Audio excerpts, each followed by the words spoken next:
극지방으로 이동한다. 한번 얘기를 드립니다. 여기 에너지적 측면은 뭐냐면요. 여기가 지구가 있다 보면요.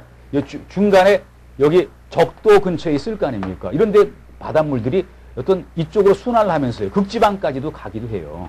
그러다 보니까 여기 뜨거운 바닷물이 어떤 조금 찬 지역까지 가가지고 온도를 높여줄 수가 있는 거 아닙니까? 그래서 여기 에너지적 측면을 갖고 있다는 거예요. 적도 근처에 더운 바닷물이 뭐 우리나라 쪽 또는 뭐 또 남반구 쪽으로 가면서 주변의 바닷물 온도에도 영향을 주고 기상 어떤 전반적인 육상 부분의 온도에도 영향을 줘요.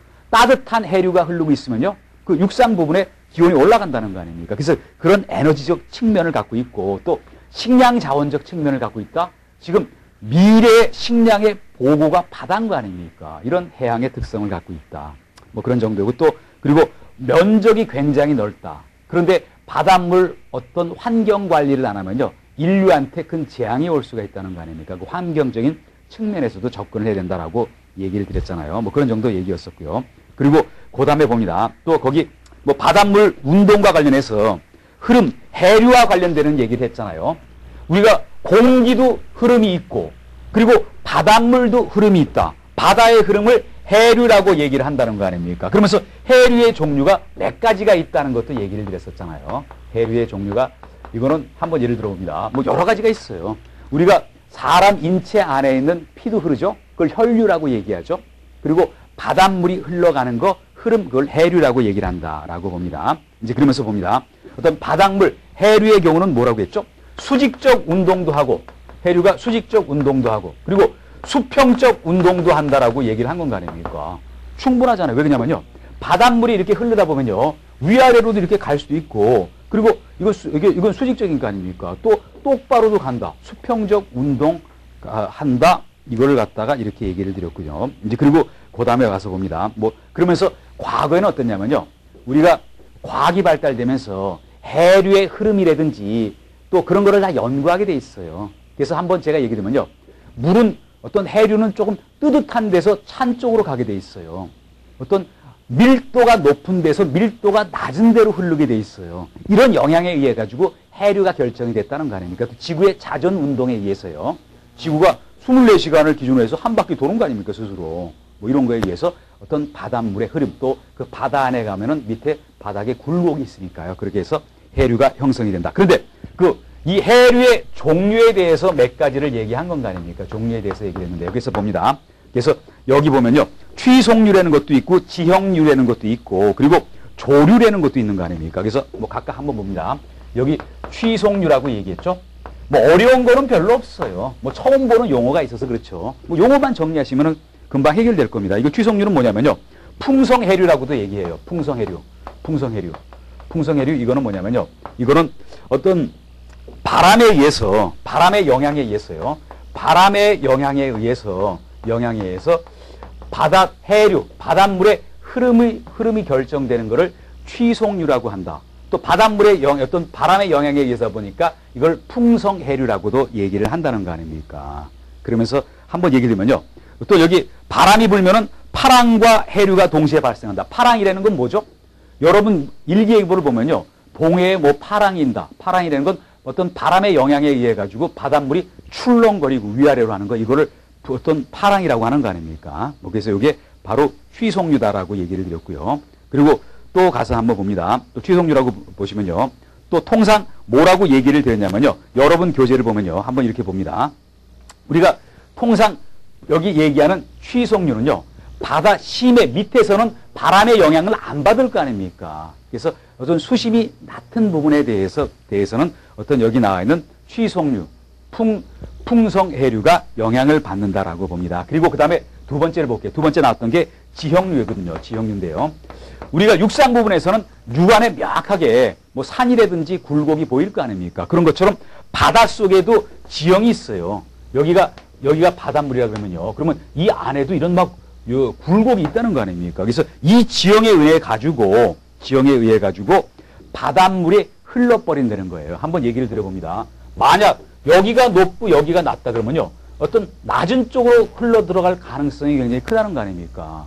또 이 안에 밀도 차에 의해 가지고 바닷물이 움직이기도 해요. 그런 얘기를 여기서 지형류라고 얘기를 했다. 이렇게 얘기를 드려봅니다. 또 그리고 그 다음에 가서 보시면요. 또 여기 지형류를 얘기하면서 뭐가 나왔냐면요. 여러분들 교재를 보시면요. 수압 경도력이라는 게 나왔어요. 수압 경도력이라는 게 나왔거든요. 뭐 요런 용어 같은 거는 여러분이 뭐 생소할 얘기일 거니까 한번 예를 들면요. 어떤 물의 수압 차에 의해서 생기는 힘을 이거를 얘기한다는 거 아닙니까? 물의 수압 차에 의해서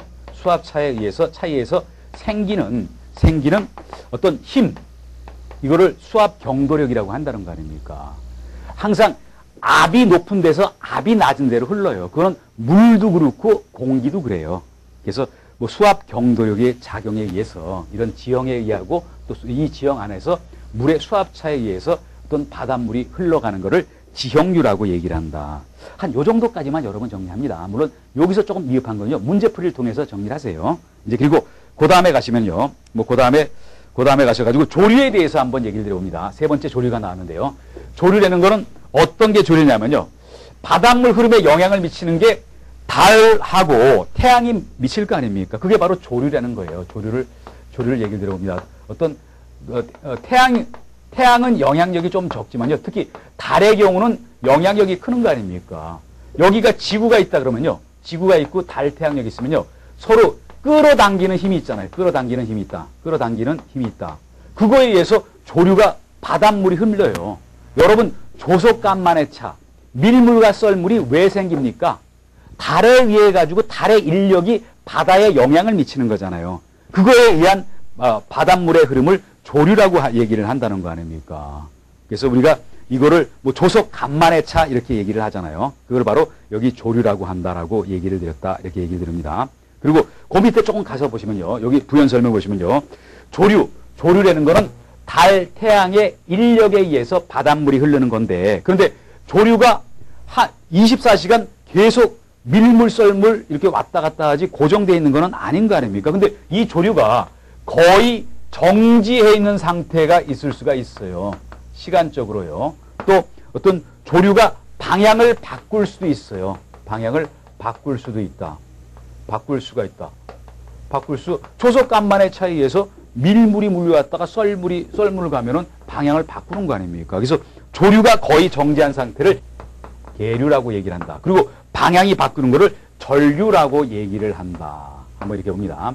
그냥 계속 머무른다고 보세요. 계류. 그리고 전류는 방향을 반절시킨다. 그런 의미에서 전류라고 한다. 이런 명칭 정도만 한번 봅니다. 그러면서 전류가 뭐라 그랬죠? 전류라는 건 방향을 바꾸는 걸 얘기하는 거 아닙니까? 그래서 6시간 10분마다 하루 4번 발생한다는 거 아닙니까? 이거는 하루에 4번 발생을 한다.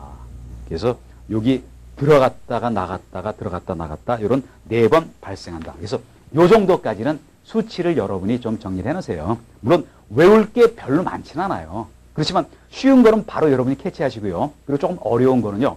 메모를 해가시면서 정리를 해나가시길 바랍니다. 그리고 그 다음에 조금 가셔서 보시면요. 해양 어류의 특징이 있는데 이거는 가볍게 뒤에 가서 나오는데 뭡니다. 뭐냐면요. 물고기는 주로 척추동물이 많다. 그렇지만 이거 말고도 갑각류, 어떤 껍데기가 딱딱한 것도 있고 어패류 막 이런 거 여러 가지가 있고 그리고 바닷물의 온도에 따라서 서식지들이 다르다. 그게 바로 해양 어류의 특징의 그런 얘기 정도인 거 아닙니까? 또 한 번 예를 들어 볼게요. 우리가 뭐냐면요. 우리가 이런 말도 있잖아요. 물고기가 회유한다. 어떤 일정한 지역을 갔다가 돌아오는 걸 회유라는 거 아닙니까? 물론 뒤에 가면 자세한 얘기는 나오거든요.